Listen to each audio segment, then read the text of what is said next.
आप देख रहे हैं डेली इंसाइडर। मैं हूं आपके साथ आयुषी निगम। राजस्थान में चुनाव से पहले एक बार फिर सियासी बखेड़ा खड़ा हो गया है। सचिन पायलट और मुख्यमंत्री अशोक गहलोत के बीच की खटास फिर से देखने को मिल रही है। सचिन पायलट राजस्थान में अपनी ही सरकार के खिलाफ धरने पर बैठ चुके हैं।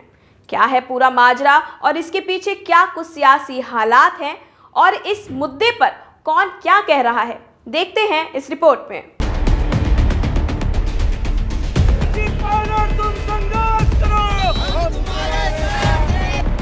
जब हम विपक्ष में थे तब तक हमारे पास आ रहे थे, तो मैं नहीं मानता हूं कि सरकार में आने के बाद हमारे पास वो संकल्प शक्ति नहीं होगी कि हम उन तथ्यों को उजागर कर सकें।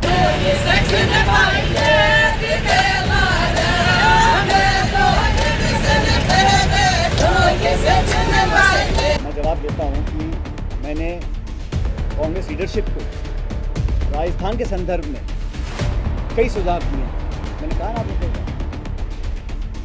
उनमें से एक सुझाव ये भी था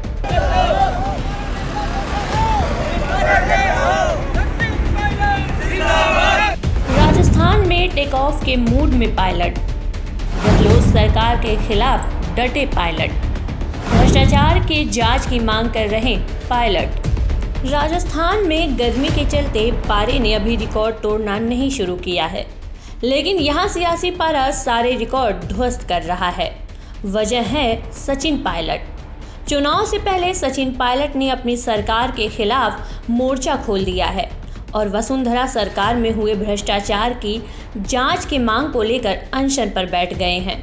बीते 9 अप्रैल को सचिन पायलट ने इस अनशन का ऐलान किया था और उस समय जब हमने बात रखी थी तो जनता को, पार्टी को, वर्कर्स को, देश को ये हमने आश्वासित किया था कि हम बिना भेदभाव के जांच करवाएंगे। और हमारे पास उस वक्त पूरा तथ्य हमारे पास है। हम विपक्ष में थे, जब हम विपक्ष में थे तब तथ्य हमारे पास आ रहे थे, तो मैं नहीं मानता हूं कि सरकार में आने के बाद हमारे पास वो संकल्प शक्ति नहीं होगी कि हम उन तथ्यों को उजागर कर सकें। और ये जांच का विषय मैंने नहीं कहा, तो कई बार आपने देखा मुख्यमंत्री जी ने बोला है, कई बार सदन में बोला है, सदन के बाहर बोला है, तो इसलिए मैं समझता हूँ बहुत ज़रूरी है। लेकिन दुर्भाग्यवश अभी तक इस पर कार्रवाई हुई नहीं है। 6-7 महीने में आचार संहिता लग जाएगी, इसलिए मैं ये आपके बीच साझा करना चाहता था। और साथियों, कई बार आप मुझसे सवाल पूछते हो और मैं जवाब देता हूं कि मैंने कांग्रेस लीडरशिप को राजस्थान के संदर्भ में कई सुझाव दिए हैं। मैंने कहा ना आप लोग कई बार, उनमें से एक सुझाव ये भी था कि पार्टी की साख बचाए रखने के लिए पार्टी के नेताओं द्वारा दिए गए आश्वासन और भाषण ऐसे ना लगें कि हम सिर्फ चुनावी रोटी सेकने के लिए झूठे मूठे आरोप लगाते हैं और सत्ता में आने के बाद हम सब भूल जाते हैं। तो ये सुझाव भी मैंने लीडरशिप को दिया था, लेकिन अभी तक इस पर कार्रवाई हुई नहीं है, ये हम सब जानते हैं। इसी को देखते हुए, क्योंकि 11 अप्रैल को महान समाज सुधारक, लगभग 200 साल पहले जन्मे ज्योतिबा फूले जी की जयंती है, इसलिए मैं 11 अप्रैल को राजस्थान में शहीद स्मारक के ऊपर एक दिन का अनशन करूंगा, इस बात को दोबारा रखने के लिए कि करप्शन को लेकर हमारी सरकार जो कहती है हम कर दिखाएंगे। और एक दिन का अनशन 11 अप्रैल को मैं रखूंगा शहीद स्मारक पर। इस बारे में मैंने जिला प्रशासन को सूचित कर दिया है।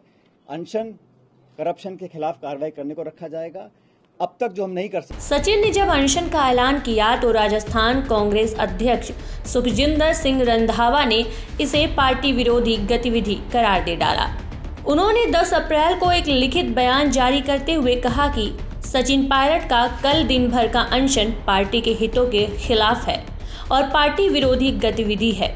अगर अपनी ही सरकार के साथ उनकी कोई समस्या है तो मीडिया और जनता के बजाय पार्टी के प्लेटफॉर्म पर चर्चा की जा सकती है। मैं पिछले 5 महीनों से AICC प्रभारी हूं, लेकिन पायलट जी ने इस मुद्दे पर कभी भी मुझसे चर्चा नहीं की।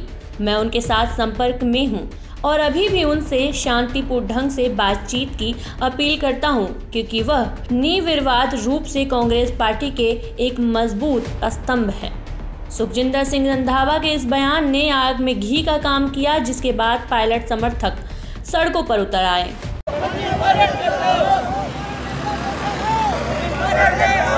पायलट के समर्थकों में महिलाएं भी दिखीं और वो भी अनशन स्थल के लिए निकल पड़ी पायलट का साथ देने।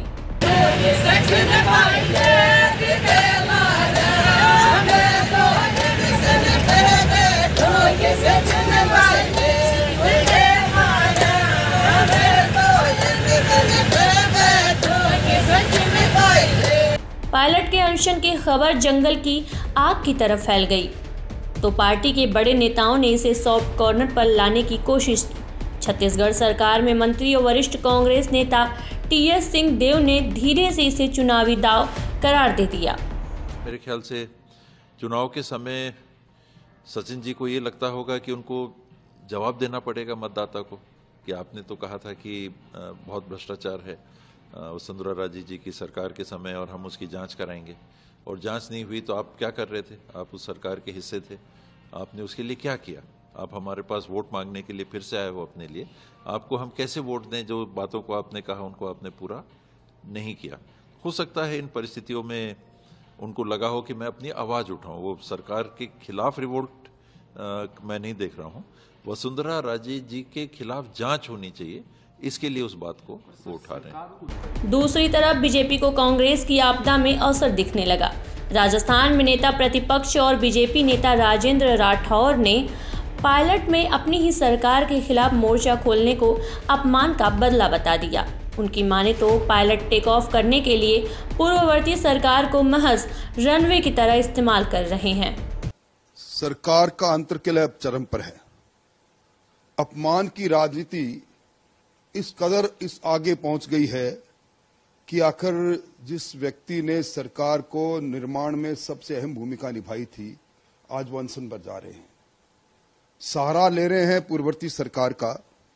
उनके मन में पीड़ा है अपने अपमान की और इस सरकार के में भ्रष्टाचार के तांडव की। ये खुली चुनौती है आलाकमान को। आलाकमान ने कहा कि अनुशासनहीनता है, इनके प्रभारी सुखजिंदर सिंह जी ने कहा अनुशासनहीनता है, पर वो अडिग है।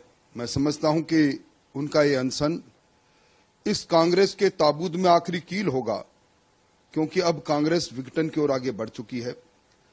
पूरे देश के अंदर कांग्रेस का आलाकमान अब कमजोर हो गया है। 2 बार चुनौतियां मिल गई। एक बार गहलोत साहब के गुट ने दी, जब यहां राय मुसारी के लिए आलाकमान के दूत के रूप में मल्लिकार्जुन और उनके साथी यहां आए, अजय माकन, बेरंग लोटे, और आज ये दूसरी बार है। इसका खामियाजा जनता ने भुगता। पूरे 4 साल 4 महीने पुरानी सरकार में मुख्यमंत्री जी का काम सिर्फ एक ही रहा, अपनी सरकार को बचाए रखना, अपनी कुर्सी को बचाए रखना।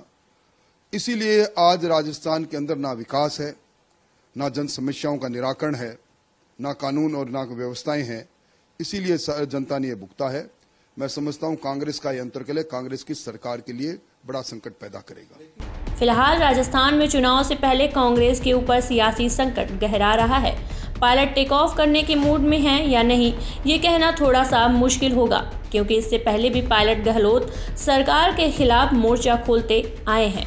लेकिन इस समय के हालात को देखा जाए तो साफ है कि कांग्रेस ने इस मुद्दे को जल्दी ना सुलझाया तो आने वाले चुनाव में पार्टी को भारी नुकसान उठाना पड़ सकता है। 2024 लोकसभा चुनाव से पहले कांग्रेस पार्टी एक बार फिर से बिखरती हुई नजर आ रही है। दरअसल कांग्रेस के वरिष्ठ नेता सचिन पायलट अशोक गहलोत सरकार के खिलाफ धरने पर बैठ गए हैं और ये मामला भ्रष्टाचार से जुड़ा हुआ है। सचिन पायलट का आरोप है कि गहलोत सरकार ने भ्रष्टाचार की जांच नहीं कराई, जिसके कारण उन्हें धरने पर बैठना पड़ा। हालांकि चुनाव से पहले इस तरीके के मामले पहले भी देखे गए हैं, लेकिन अब देखने वाली बात यह होगी कि कांग्रेस के वरिष्ठ नेता किस तरीके से इस डैमेज को कंट्रोल करते हैं। वीडियो अनुराग के साथ Abhishek Pandey, daily insider, Lucknow. UP और देश दुनिया की तमाम ताजा तरीन खबरों के लिए गूगल प्ले स्टोर से आज ही डाउनलोड करें हमारा तेजी से उभरता न्यूज ऐप डेली इंसाइडर।